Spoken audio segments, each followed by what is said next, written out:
Hello guys, again பொருட்டோலேருந்து ஒரு content என்னென்னா Boruto two ப்ளோடெக் சாப்டர் 12ஓட ஸ்னீக் பிக் ரிலீஸ் பண்ணியிருந்தாங்க அஃபிஷியலாக. ரீசெண்ட் பற்றியும் அதோட பொருட்டோ டூ ப்ளோடெக் சாப்டர் 12 என்னெல்லாம் நடக்கலாம் அப்படின்னு ரீசெண்ட் டைமில் அந்த ரூமர்ஸ் பற்றி இருந்தால் பார்க்க போகிறோம். ஸோ ஃபஸ்ட்டு ஸ்னீக் பிக் பார்த்துடலாமா? இந்த ஸ்னீக் பிக்கில் இருக்கிறது ஹீமாவாரி அண்ட் ஹிடாரி பொருட்டோ தான் இருக்கிறாங்க. இவங்களாம் தான் இந்த ஸ்னீக் பிக்கில் இருக்கிறாங்க. இதில் ஹீமாவாரி ஸ்டில் இன்னுமே மயக்கமான ஸ்டேஜில் இருக்கிற மாதிரி தான் அந்த ஸ்னீக் பிக்கில் கன்ஃபார்ம் பண்ணுறாங்க. அதை வச்சு நம்ம தெரிஞ்சுக்கலாம் ஹிமாரி இப்போதைக்கு சிஞ்சூஸ் கூட ஃபைட் பண்ண போகிறது இல்லை அப்படிங்கிறத. இந்த ஸ்னீக் பிக்கில் முக்கியமாக இருக்கிறது ஹிடாரி பொருட்டோவை அட்டாக் பண்ண வர்றாரு. அது பொருட்டோ ஒரு ஸ்வாடை வச்சு டார்ஜ் பண்ணிடுறாரு. டார்ஜ் பண்ணுறது மட்டும் இல்லாமல் கேல் பாம்னு ஒரு ஜுட்ஸு போட்டு அந்த இடத்துல ஹிடாரியை பறக்க விடுறாரு பொருட்டோ. இந்த கேல் பாம் ஜுட்ஸுவை ஆல்ரெடி பொருட்டோ டைம் ஸ்கிப் முன்னாடி அவர் செத்து பொழைச்சு வந்திருப்பார்ல ஒரு எபிசோடு, அதில் கூட மோமோஸுக்கு ஹீல் பண்ணி விட்டுருப்பாரு பொருட்டோ. அந்த எபிசோடில் பொருட்டோ சாகுறதுக்கு முன்னாடி நருட்டோவுக்கு போட்டு அவரை பறக்க விட்டுருப்பாரு. அதே இதை இங்கே ஹிடாரிக்கு போட்டு பறக்க விட்டுருப்பாரு பொருட்டோ. இந்த ஜுட்ஸு என்ன தான் புதுசு மாதிரி தெரிஞ்சாலும் அந்த ஜுட்ஸு புதுசு கிடையாது. ஆல்ரெடி நருட்டோ சீரீஸில் ஒருத்தர் யூஸ் பண்ணியிருப்பாரு. அது யாருன்னு தெரிஞ்சால் கீழே சொல்லுங்கள். இந்த இடத்துல பொருட்டோ என்ன தான் ஹிடாரியை பறக்க விட்டுருந்தாலுமே ஹிடாரி அட்டாக் பண்ண மாதிரி தெரியல. ஏன்னா ஹிடாரி சாஸ்கேஸ் க்ளோன், அதனால கூட இருக்கலாம். எது என்னவோ இந்த இடத்துல ஒரு விஷயம் மட்டும் தெளிவாக தெரியுது. அதான் பொருட்டோ விசஸ் சிஞ்சூஸ் இந்த ஃபைட் மட்டும் நடக்க போகுதுங்கிறது மட்டும் தெரியும். ப்ரீவியஸ் சாப்டர்லேயே அங்கங்கே டீஸ் பண்ணியிருந்தாங்க பொருட்டோ விசஸ் சிஞ்சூஸ் ஃபைட்டை. இந்த இடத்துல சிஞ்சூஸை பற்றி பேசும்போது ஜூரா பற்றி பேசாமல் இருக்க முடியாது. ஏன்னா ஜூரா பற்றி ஏகப்பட்ட ரூமர்ஸ் ரீசெண்ட் டைம்ஸில் இருந்துச்சு. அதில் ஒன்று தான் காரா தான் ஜூரா அப்படிங்கிறது.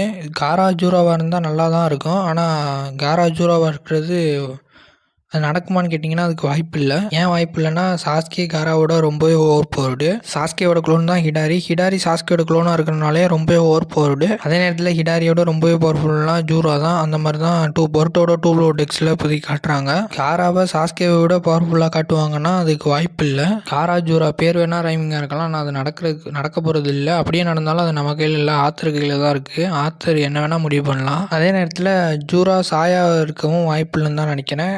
ஏன்னா காரா சாய் ரெண்டு பேருமே பவர்ஃபுல் தான். ஆனால் சாஸ்கேவோட ரொம்ப பவர்ஃபுல் கிடையாது. அங்கே சாஸ்கேவே ரெண்டாவது இடத்துல தான் வைக்கிறாங்க. முதல் இடத்துல இருக்காள் காரா சாயா இருக்க வாய்ப்பே இல்லை. அடுத்தது கவாக்கி என்ன மொக்க பண்ணிக்கிட்டே இருக்காங்க பொருட்டோ டூ ப்ளோடெக்ஸில் அப்படிங்கிற மாதிரி நிறைய பேர் சொல்கிறீங்க. ஆனால் இது ஒன்றும் புதுசு கிடையாது. நருட்டோ சீரீஸ்லையுமே நருட்டோ டைம் ஸ்கிப்புக்கு அப்புறம் நருட்டோ அண்ட் சாஸ்கே மீட் பண்ணிக்கும் போது சாஸ்கே ரொம்பவே பவர்ஃபுல்லாக இருப்பார் மோர் தென் நருட்டோ ரொம்பவே வீக்காக இருப்பார் சாஸ்கேவோட கம்பேர் பண்ணும்போது.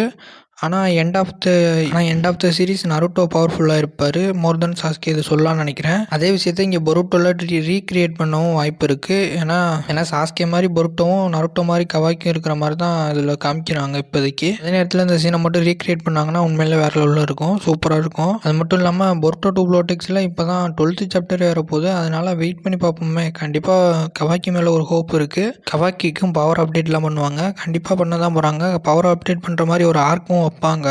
பொருட்டோ வச்சு மட்டுமே எல்லாம் ஃபுல்லாக அனிமே ஓட்டிட முடியாது. சைடு கேரக்டர்ஸ் முக்கியமாக கவாக்கி இந்த மாதிரி வில்லன்ஸை முக்கியமாக பவர் அப்டேட் பண்ணணும். இல்லாட்டி பொருட்டோ சீரீஸே மொத்தமாக போர் அடிச்சு போயிடும். அதனால் யாரும் பார்க்க மாட்டாங்க. இது கண்டிப்பாக கிசிமோட்டோவுக்கும் தெரிஞ்சிருக்கும். அவருமே ஏதாவது வச்சிருப்பார். கண்டிப்பாக கவாக்கிக்குமே பவர் அப்டேட் பண்ணுவார். அது கூடிய சீக்கிரத்தில் நடக்க தான் போகுது. என்ன தான் நடக்க போகுதுன்னு அப்கமிங் சாப்டர்ஸில் பார்க்க தான் போகிறோம். அதனால் வெயிட் பண்ணி பார்ப்போம். முக்கியமாக இந்த இடத்துல கவாக்கி இருக்க ப்ளஸ் என்னென்னா பொருட்டோ மோமோஸுக்கு நினச்சா கண்ட்ரோல் எடுத்துக்கலாம். ஆனால் கவாக்கி யாராலையும் கண்ட்ரோல் எடுக்க முடியாது. அந்த மாதிரி தான் கவாக்கியோட கர்மால் சீல் இப்போதைக்கு இருக்குது. கண்டிப்பாக அது கவாக்கிக்கு ஒரு ப்ளஸ் தான். ஆனால் அதை பயன்படுத்திக்க வரான்னு கேட்டால் அதை இனிமேல் பொறுத்து இருந்து தான் பார்க்கணும். So the end of the video உங்களுக்கு தெரிஞ்ச தியரிஸ் ஆர் சம்திங் எதாக இருந்தாலும் கீழே சொல்லுங்கள். 20th or 21 தான் சாப்டர் வரும். சாப்டர் வந்தோன்னே சாப்டர் பிரேக் டவுன் பார்ப்போம்.